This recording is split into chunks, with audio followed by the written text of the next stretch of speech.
कहते हैं हमारे जीवन का हर एक पल स्वर्ण होता है।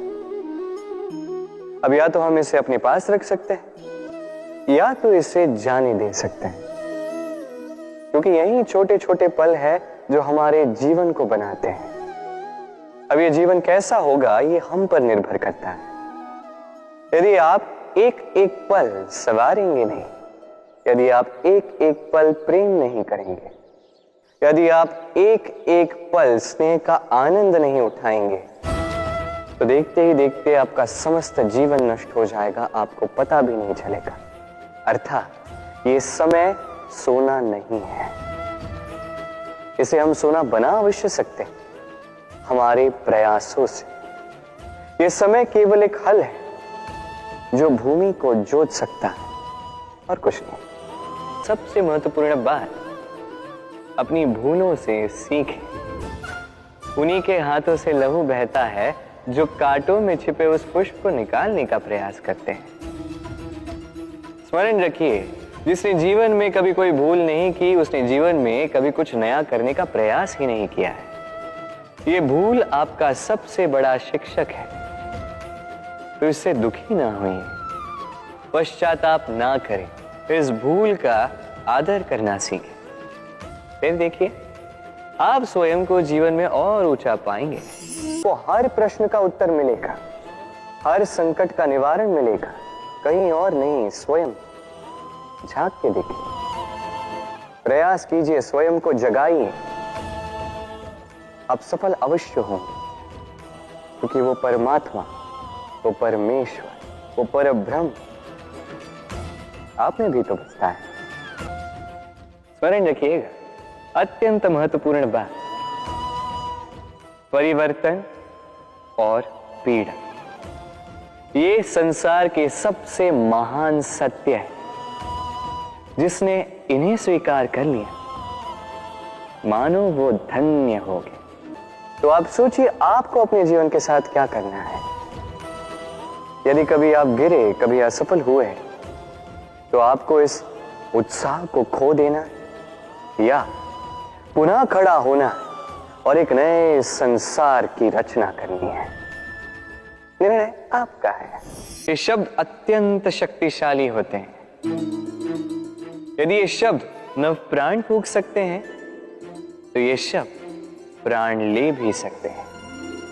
जैसे एक शब्द मंत्र बनकर जीवन तार देता, वही कोई दूसरा अपशब्द हमें दुख दे देता है, हमारे मन में क्रोध को जगाता है। क्यों? ये हमारे वचन अमूल्य है, ये हमारे शब्द ये ब्रह्म है। तो सोच समझकर मन के तुला में अच्छे से तोल कर इन शब्दों को मुख से निकालिएगा, क्योंकि इन्हीं शब्दों से आरंभ है और इन्हीं शब्दों पे अंत। कि जो व्यक्ति दृढ़ निश्चय के साथ जीवन में केवल आगे बढ़ता है बिना रुके, वो ना केवल अपना लक्ष्य प्राप्त करता है, बल्कि मार्ग में आने वाली बाधाओं का अस्तित्व ही बदल देता है। तो आप क्या बनना चाहेंगे? वो व्यक्ति जो बाधाओं को चीर कर आगे बढ़ता है, या वो व्यक्ति जो किसी और के मार्ग में बाधा बनता है और अपना अस्तित्व ही खो बैठता है? निर्णय आपका है। ठोकर लगने के पश्चात हमारे हाथ जो भी होता है वो छूट जाता है, जो बनता है वो टूट ही जाता है। किंतु क्या ये सत्य है? आपको एक बात बता देता हूं, ठोकर खाकर गिरने के पश्चात संसार की कोई भी वस्तु भले हाथ से छूट जाए, सफलता अवश्य आती। चाहे कितनी भी बुरी तरीके से आप गिरे हो, ठोकर खाई हो, भविष्य अवश्य बनता है, क्योंकि ये ठोकर, असफलता, ये कठिनाई, ये हमें ऐसे निखारती है जैसे अग्नि स्वर्ण को। इसलिए जीवन में केवल आगे बढ़ते जाइए, दृढ़ निश्चय के साथ बढ़ते जाइए, और ठोकर खाकर गिरने से कभी भयभीत मत होइए, क्योंकि ये आने वाली सफलता का संकेत। और सफलता तभी मिलेगी जब आप गिरोगे, जब आप पुनः उठोगे, और जब आप पुनः जीवन में आगे बढ़ोगे। चलिए एक प्रश्न करता हूं। किसी व्यक्ति से पूछिए, क्या वो मूर्ख, आलसी, अविवेकी, असफल इन नामों से स्वयं की पहचान करवाना चाहेगा? नहीं। किसी से पूछिए, क्या आप मूर्ख हो? नहीं। आप असफल हो? नहीं। अविवेकी हो? नहीं। अब बताइए, क्या आपने मूर्ख या असफल बनने के लिए कभी जीवन में एक अच्छी योजना बनाई है? उत्तर मिलेगा नहीं,